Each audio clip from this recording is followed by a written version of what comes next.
Hi folks, welcome to my humble homestead in the forest and welcome to my garden in Canada. And today, today I want to talk to you about a common problem that many gardeners face. I'm reading as I'm talking to you, pardon me, excuse me, I'll stop. And that is this powdery mildew on the leaves and the stems.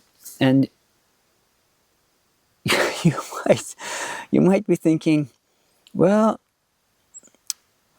my humble homesteader friend, isn't it time you learned the botanical name and diseases and anything related to the garden? And you're right, I should. But in this particular case, powdery mildew is the actual name for it. I think people even shorten it. People that are in the know or care shorten it to PM. PM? No, yeah, PM. Powdery mildew. But if it helps you, I can call it powderous mildewous. Yeah, that's its botanical disease name. But anyway, all joking aside, it's not a fun thing to have. I've been dealing with it for decades. I want to say more than 20 years, and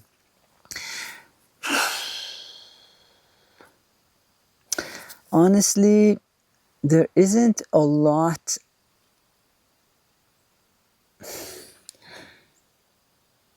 How can I? It's gonna happen. It's just gonna happen. The question is, some years are going to be worse than others. Some years are going to be better. Some gardens are more prone to getting it, and some gardens less. Actually, let me just, in case you can't see it because of the beautiful bright side. I was trying to do this on a overcast day, but we haven't had any overcast days. So keep your focus on this one particular leaf. And actually, this has been a very good year because I went around the garden. I wanted to make you a video on this at this particular time of the year because this is a particular time of the year when most people are having this particular issue, powdery mildew. But I couldn't find any, and I'll tell you why. Because over the years, my experience has been that leaves that are rough, like this cucumber plant, like a sandpaper, as opposed to this is a pepper plant. This is a cabbage. They're like a leathery smooth, and this one's just smooth, not leathery, but a bit shiny. But the ones that are rough and hairy, I don't know if you can hear it. Let me see if I can rub some next to my mic. Can you hear that sound? Like squashes, pumpkins, and they have a lot more surface area. The leaves are much bigger. Oh, also, comfrey. I do have a comfrey plant here. I wonder if there's one growing on it. Excuse me while I run over and check. See, I should have done this before, but you can hear me because I got the mic on. But I wonder if I've got it on my comfrey plant because they do grow on comfrey. Ah, yes. You know what? I should have brought the camera here to begin with, not there. Is it too late? Well, I've already set it up. But this is a beautiful example of it. Wow. Now the leaves of comfrey, you see, I'll zoom the camera so you can see better. The leaves of the comfrey are exactly like I was trying to tell you, rough, and they're big. Now this one's not very big. This one's like a early teen, but leaves could be 5 times that size. And well, obviously they have more surface area. So I'll just zoom in on this. Maybe you can see it. I don't need to maybe zoom in. Now, what happens is that these are this particular mold or powdery powdery mold isn't trying to kill your plants because it needs your plants alive as a host to grow on.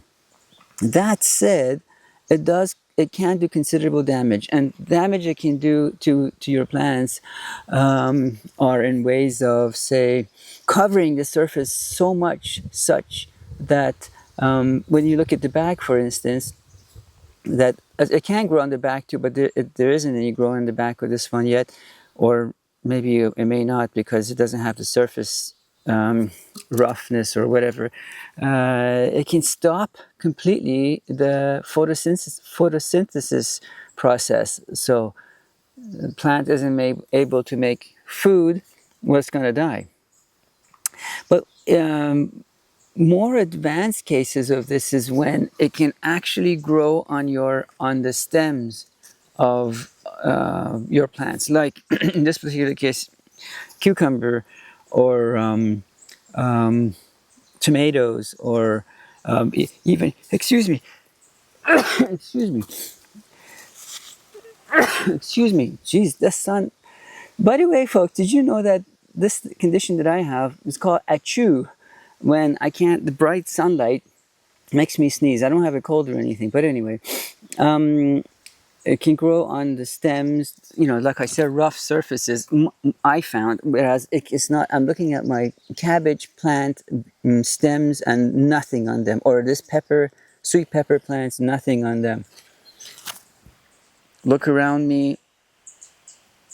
I don't see any. But anyway, this powdery mildew, though, if you want to try to use preventative, there are natural ways and there are chemical ways, which I don't recommend. But like I said, the reason why I said it happens, it's going to happen, or happens more than you think, and there's not a ton of things you can do about it, is because some varieties of it are like hot and humid conditions, some really hot, some warm nights, like midsummer, late summer, that kind of thing. And if you get a combination of warmth and that, well, that's worse.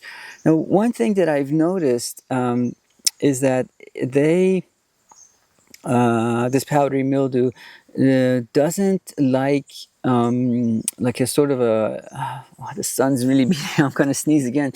A running water, sort of a moving water. What I mean is like rain. I'm not a better way to explain rain. Now, if you're not getting a lot of rain where you live, whatever's because of the zone that you live in, and we haven't had a ton of rain here either, but the fact is that you could emulate that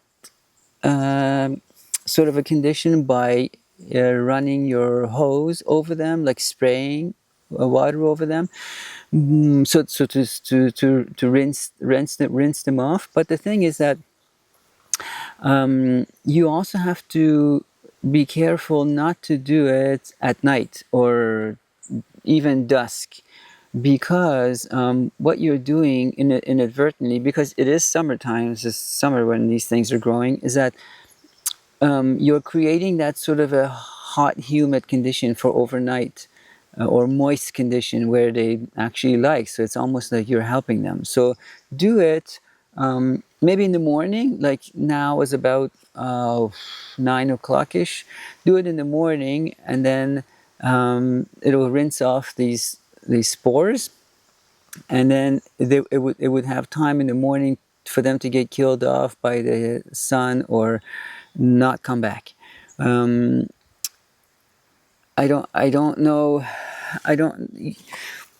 how else what else you can do about it other than what I do. For instance, this particular, I grow comfrey for its gorgeous bell-like purple flowers, but also because it's nitrogen fixing, and I can make comfrey composted tea out of. But I do not use these leaves, and I don't think you should use any of these leaves, regardless of if it's tomatoes, potatoes, comfrey, squash, just a minute, I said that earlier, pumpkin.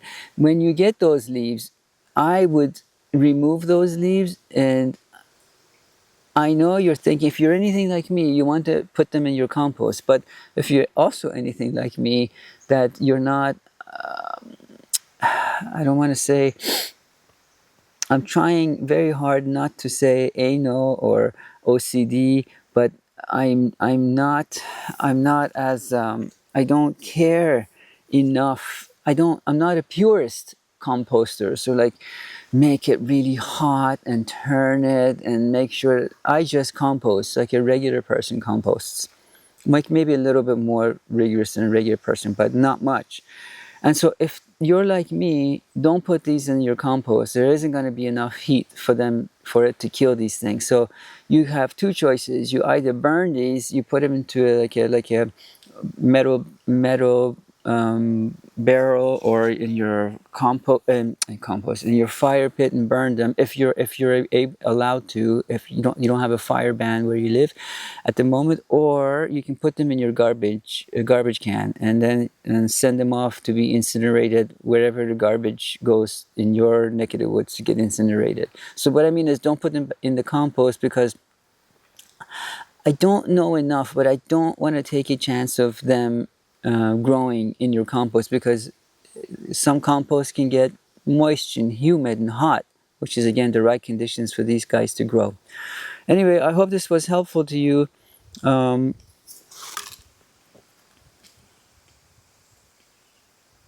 Powdery mildew.